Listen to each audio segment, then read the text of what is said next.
Hi అండి, welcome to my channel. ఈరోజు మనం కరెంట్ అఫైర్స్ నేర్చుకుందాం. మొత్తము 20 బిట్స్ ఉంటాయండి. అయితే 4 డేస్ మనం షార్ట్స్ పెట్టుకున్నాం కదా, ఎవ్రీడే 5 క్వశ్చన్స్ పెట్టుకున్నాము ఒక్కొక్క షార్ట్లో. సో అవన్నీ కలిపి ఒకసారి రివిజన్ చేసుకుందాము. ఫస్ట్ క్వశ్చన్ వచ్చేసి, రాష్ట్రపతి ద్రౌపది ముర్ము పర్షూన్ ఫెస్ట్ 2025ను ప్రారంభించింది. రాష్ట్రపతి భవన్ సహకారంతో ఏ ప్రభుత్వ సంస్థ పర్షూన్ ఫెస్ట్ను నిర్వహించింది అని అడిగారు. ఇది ఆన్సర్ వచ్చేసి ఆరోగ్య మరియు కుటుంబ సంక్షేమ మంత్రిత్వ శాఖ అండి. రెండవది చూడండి, ఆన్లైన్ ట్రావెల్ ప్లాట్ఫామ్ గోబిబో తన కొత్త బ్రాండ్ అంబాసిడర్గా ఏ భారత క్రికెట్ని ఎంపిక చేసింది? రిషబ్ పంత్. ఇది మనం ఇంతకుముందే నేర్చుకున్నాం, అంటే ఇలా ఇంకోసారి రివిజన్ చేసుకుంటే మనకు గుర్తుండిపోతుందండి. ఇటీవల సీ డ్రాగన్ 2025 అనే వ్యాయామాన్ని ఏ దేశంలో నిర్వహించింది? United States. ఫోర్త్ వన్ చూడండి, హెచ్డిఎఫ్సి బ్యాంక్ ప్రవేశపెట్టిన విదేశీ కరెన్సీ టర్మ్ డిపాజిట్ పథకం పేరు ఏమిటి? Embassy fix deposit. ఫిఫ్త్ చూడండి, యూనియన్ పబ్లిక్ సర్వీస్ కమిషన్ యూపీఎస్సీలో జాయింట్ సెక్రటరీగా ఎవరు నియమితులయ్యారు? అనుజ్ కుమార్ సింగ్ గారు. ఈ తర్వాత 6th క్వశ్చన్ అండి. ఇక్కడ ఫస్ట్ ఉంది, కాకపోతే 6th క్వశ్చన్, అంతర్జాతీయ బానిసత్వ మరియు అట్లాంటిక్ బానిస వ్యాపారం బాధితులు జ్ఞాపకార్థ దినోత్సవాన్ని ఏ రోజున జరుపుకుంటారు అని అడిగారు. March 25th. నెక్స్ట్ చూడండి, కొత్త మంచినీటి ఆల్గేషియా రోజ్ మెలైన్సిస్ ఏ రాష్ట్రంలో కనబడింది? కేరళ అండి. థర్డ్ వన్ చూడండి, ఇటీవల గోవా షిప్ యార్డ్ లిమిటెడ్లో ఏ నావికా దళ నౌక ప్రారంభించబడింది అని అడిగారు. తవస్య అండి. నాలుగోది చూడండి, కాగిత రహిత మరియు డిజిటల్ శాసన ప్రక్రియను రూపొందించడానికి నేషనల్ ఈ విధాన్ అప్లికేషన్లో చేరిన భారతదేశంలోని 28వ శాసనసభగా ఢిల్లీ అవతరించింది.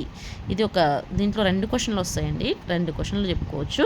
ఒకటేంటి, భారతదేశంలో ఎన్నవ శాసనసభగా ఢిల్లీ అవతరించింది అడగవచ్చు, 28వదిగా చెప్పవచ్చు మనము. నెక్స్ట్, దీన్ని ఏ రాష్ట్రంలో ఫస్ట్ టైం ఎక్కడ అమలు చేశారని అడిగితే నాగాల్యాండ్ అండి. నెక్స్ట్ 5th చూడండి, Padmaja Naidu Himalayan zoological park భారతదేశంలో మొట్టమొదటిగా ఘనీభవించిన జూను ప్రారంభించింది. ఈ వినూత్న సౌకర్యం అంతరించిపోతున్న హిమాలయ జాతుల జన్యు పదార్థాన్ని సంరక్షించడం లక్ష్యంగా పెట్టుకుంది. ఇది ఏ రాష్ట్రంలో ఉంది? మేఘాలయలో. అయితే దేనికి సంబంధించిందంటే హిమాలయాల్లో అంతరించిపోతున్న జాతులను సంరక్షించడానికి ఒక ప్రొటెక్షన్ కోసమని ఇది స్టార్ట్ చేశారండి. ఇది ఎక్కడ అంటే మేఘాలయలో. చూడండి, ఇది 15వ బిట్. 2025 సంవత్సరానికి ఎవరు సంగీత కళానిధి అవార్డుకి ఎంపికయ్యారు? ఆర్కే శ్రీరామ్. రెండోది చూడండి, హిందీ రచయిత వినోద్ కుమార్ శుక్లా 59వ జ్ఞానపీఠ్ అవార్డును గెలుచుకున్నారు. ఆయన ఏ రాష్ట్రానికి చెందినవాడు అని అడిగారు? ఛత్తీస్గఢ్ అండి.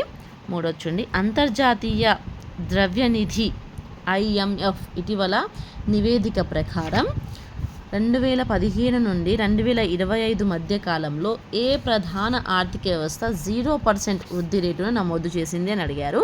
శ్రీలంక అండి.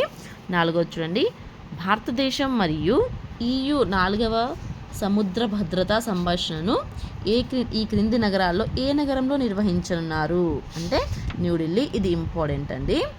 భారతదేశంలో ఇది ఫ్యూచర్ కాబట్టి భారతదేశంలో మరియు EU 4వ సముద్ర భద్రతా సంభాషణను ఈ క్రింది అంటే ఇక్కడ ఆప్షన్స్ ఇస్తారు. ఈ క్రింది నగరాల్లో ఏ నగరాల్లో నిర్వహించనున్నారు అని అడిగారు కాబట్టి ఇది ఇంపార్టెంట్ క్వశ్చన్ అండి, న్యూఢిల్లీ. నెక్స్ట్, ఇది కూడా చాలా ఇంపార్టెంట్ క్వశ్చన్ అండి. 2030 కామన్వెల్త్ క్రీడలను నిర్వహించడానికి భారతదేశం బీడ్ను సమర్పించింది. ఈ క్రీడను ఏ రాష్ట్రం నిర్వహించబోతుంది? గుజరాత్ అండి. చూడండి, మళ్ళీ క్వశ్చన్, ఇటీవల హర్యానా రాష్ట్ర ప్రభుత్వం AI ఆధారిత చాట్బోట్ సారథిని ప్రారంభించింది అని ఇది దేనికోసం అంటే ఇది ప్రారంభించింది ఓకే, కానీ దేనికోసం అని అడిగారు. సో ప్రభుత్వ పత్రాలను సులభంగా పొందడానికి అని ఆన్సర్ ఇచ్చారు. యాక్చువల్గా దీన్ని ఇంకో విధంగా కూడా అడగొచ్చండి. ఇటీవల హర్యానా రాష్ట్ర ప్రభుత్వం AI ఎందుకు ప్రారంభించింది, దాని పేరేంటి, ఇలా కూడా అడగొచ్చు. దాని పేరు సారథి అండి. ఇది దేనికోసం ప్రారంభించింది అంటే ప్రభుత్వ పత్రాలను సులభంగా పొందడానికి ఇటీవల ఈ రాష్ట్రం సారథిని ఎక్కడ ప్రవేశపెట్టింది అని అడిగితే హర్యానా అండి. హర్యానా ప్రభుత్వం మాత్రమే దీన్ని ప్రవేశపెట్టింది.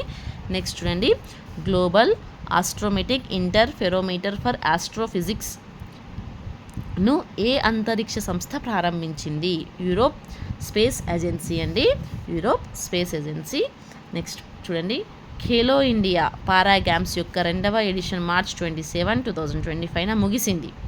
హర్యానా 34 బంగారు పథకాల జాబితాలో అగ్రస్థానంలో ఉంది. ఈ క్రీడలు ఎక్కడ జరిగాయి అని అడిగారు. న్యూఢిల్లీలో. అయితే ఈ బంగారు పథకాల జాబితాలో అగ్రస్థానంలో ఉన్నది ఏ దేశం ఏది అని అడిగితే ఏమని చెప్తారు? హర్యానా అని చెప్పవచ్చు. హర్యానా రాష్ట్రం అని చెప్పుకోవచ్చు అండి. సో ఇది ఎక్కడ అంటే ఈ క్రీడలు ఎక్కడ జరుగుతున్నాయి అంటే మాత్రం న్యూఢిల్లీ. నెక్స్ట్ 4th వన్ చూడండి. NAMIS దాని ఫుల్ అబ్రిగేషన్ చూడండి. నాగ్ యాంటీ ట్యాంక్ క్షిపణి వ్యవస్థను ఏ సంస్థ అభివృద్ధి చేసింది? DRDO అండి. DRDO ఫుల్ ఫామ్ అంటే defence research and development organisation. 5th one చూడండి. డిజిటల్ పంట సర్వే DCS వ్యవస్థను ఈ మంత్రిత్వ శాఖ ప్రారంభించింది. వ్యవసాయ మరియు రైతు సంక్షేమ మంత్రిత్వ శాఖ ప్రారంభించిందండి. ఇలాంటి వీడియోస్ మీకు ఇంకా కావాలి అనుకుంటే నా ఛానల్ సబ్స్క్రైబ్ చేసుకోండి. Thank you.